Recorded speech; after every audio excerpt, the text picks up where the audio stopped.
Hey guys, this is Anthony Morganti from anthonymorganti.com, and this is episode 60 of Photo Critiques. And in Photo Critiques, people send me in some of their best photography, and I critique each image with suggestions on how they can improve it. And today I'm pleased to critique the work of Tim Gradwohl. And Tim is a student in Germany, and he just got a DSLR, and the photos we're going to be looking at are from his very first photo shoot. I think he said he took them from a park near his home, and asked me to critique them, and I'm happy to do that. This first shot is kind of a typical shot that I think all of us have something similar in our portfolio. It's a footbridge, and you get a kind of a symmetrical shot of the footbridge. I mentioned many times too, on when you have this leading lines of the footbridge, you usually like to have something where your eyes could resolve on something, and right here we really don't. But it's something to look for in the future, if possible. Try to get your the leading line to resolve on something. Have a person in the shot or an animal. Or we saw a photo recently where the young man had a like a glow, like a glow emanating at the end of leading line. So there's all kinds of ideas you could come up with. You could be creative. The other thing is we have a lot of part of the image here on either side that really isn't needed. It's not adding anything to the shot. So I would suggest on this shot that Tim crop it, and I would bring it in quite a bit, like right about there to there for a real quick crop, something like that. I think it makes the line stronger. You're getting rid of the unwanted stuff on the side. I shouldn't call it unwanted, but it really doesn't add anything to the shot. The other thing in processing, we have some nice color that's subtle in here, and I got a feeling when Tim was at this scene, this was a little more defined, and you could bring it out if you go to the HSL panel and you just go to luminance and turn the yellows up. Turn the saturation of the yellow up also, and you help intensify this color here compared to the other colors around it. This shot here again is selective focus. We did technically a beautiful job. We do have this diagonal line going across too from the handrail. It's a very nice shot. Excuse me. We have the rain droplets. Kind of the subject, and that's nice. If it was just without any rain, it was just a dry handrail, it wouldn't have been as good of a shot. It would have been, so if you encounter something like that, hopefully you could get like an insect to land here, or have a hand there or something, to just add another little element to the shot. But in this case, as I mentioned, Tim has the raindrops, and it worked out real well. Saw a nice shot too. He shot in vertical on this, and this is another one with the color. It's kind of flat the way it's processed, and that could be Tim's style. I think because this is his first photo shoot ever with a DSLR, he's probably still developing a style. But in this case, too, I would go to this HSL panel. Oops, didn't want to do that. Sorry. Let me bring that back down. I go to this HSL panel, and I would turn the saturations of the yellow up, and I would turn the yellow luminance up and get it to glow a little more. And I also would probably go up into the basic panel, and I'd add some clarity, and that will add even more pop to the colors. That's just for starters. I'm not going to develop the whole shot, but you get the idea of what I'm going for here. You might still even go to the HSL panel and make the sky a bit darker. That will also add to the drama of this shot. So there's the before and there's the after. So you get the idea of what I'm talking about. I probably overdid it, but I'm just trying to demonstrate a point.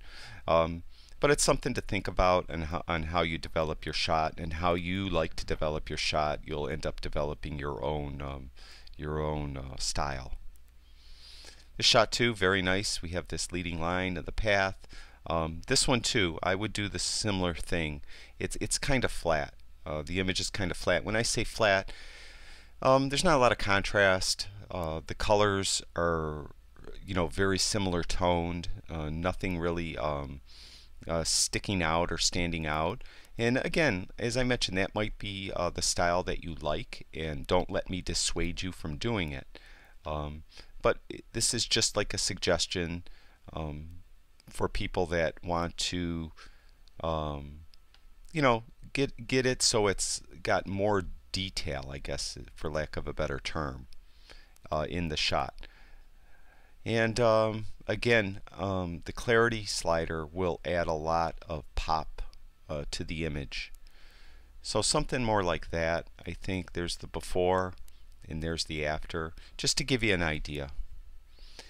These are tough shots to get. I've seen a lot of these throughout the critiques.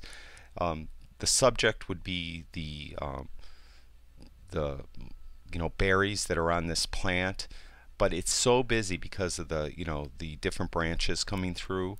So it's kind of just a tough shot to capture.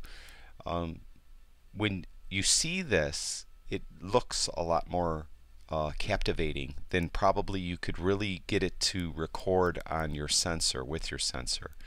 So it's kind of a hard thing to translate, for lack of a better way. But you could try turning it up. The other thing you might want to try, you could try saturation down. Something like that. Just try to be different. Try to develop it in a way where you're really showing off some of the color there, either by taking the color away or making the color more vibrant. There's like a before and there's an after. Similarly, we have selective focus. This one I like just the way it is, I think. Very well done. It is a little soft. I would try to tighten up the focus on what you want the subject to be, which I think would be the center berry, and try to get it so it's really, really, really in focus, and then you have everything else dropped out of focus. This is the reflection of the tree. Again, it's kind of flat, and I don't mean that, when I say that, I don't mean that as an insult or a criticism. It's just, it could be your style that you like it that way. And I've seen a lot of photographs that are very striking that are don't have a lot of contrast in them, and this could be one too. And again, you could do the same thing. You turn clarity up, turn contrast up a little bit, do some stuff to affect these yellows that are in the trees a little bit. Again, another selective focus one. This one, the focus is very good on this spigot. And it's very nicely done. Nice diagonal line. Obviously, this is Tim's first photo shoot, and he definitely has an eye how to use lines and how to use leading lines, and very well done. Again, another selective focus shot. The focus is better on this one than it was on the one berry. It still maybe could be tightened up just a little bit. It's hard to tell. Very limited depth of field. It's f at 1.8, so you might be in focus right here but be out of focus right there, so it's very hard to say. This one here too, I'm not so sure that this tree in the background are really adding much to it, and for the heck of it, and I don't try any of this stuff out ahead of time, you might want to try to really crop it down and see if you could make it more striking. Well, I'm not so sure I like that any better, but that's an idea. Experiment with different crops when you're actually taking the shot, though. Try it at different perspectives and different angles, and try to get in tighter, get further away. Try different shots and see what works for you. Then when you process it, you would process it to bring out the reds in this leaf compared to the other colors, so it stands out even more. So you would go to the HSL panel and you would probably saturate the reds a little more, something like that. Then if you bring the luminance up, it makes it brighter, but if you bring it down, you kind of make it even darker. So something like that I think would be an interesting shot. There's it without those adjustments, and there's with the adjustments. I think that's it. Yep, that's it. So I'd like to thank Tim for sending me in his images. I mean, it's really remarkable. This is your first photo shoot. You already have a strong eye. You already know how to utilize lines and how to make them work for you in your photography. Very well done, Tim. I look forward to seeing more of your work in the future. So thank you very much for sending it in. And I'd like to thank everyone who watches all my videos. I really do appreciate it. And going over to my website and seeing all the stuff I have over there, thank you very much. And if you haven't already, if you could go over to YouTube and if you could subscribe to my YouTube channel, I'd really appreciate that too. So that's it for now. I'll talk to you guys soon.